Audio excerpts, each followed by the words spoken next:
8 divided by 8 gives us 1. And again here we have 8 divided by 8.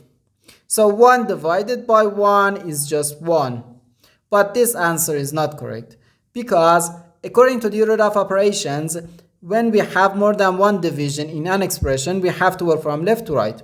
So therefore, first we have to do this division, then this division, and finally this division. If we do this division before this division, it is wrong.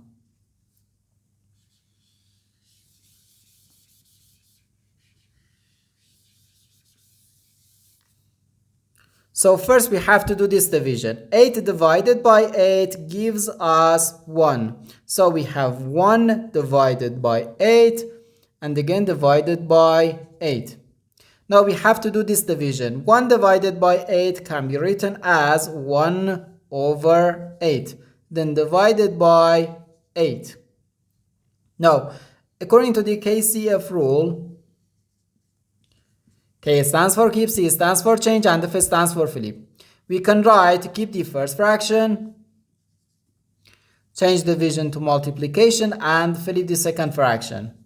So 1 over 8 times 1 over 8, which equals 1 times 1 gives us 1. So 1 over 8 times 8 equals 64. So 1 over 64. And this is our final answer to this problem. The correct answer is 1 over 64.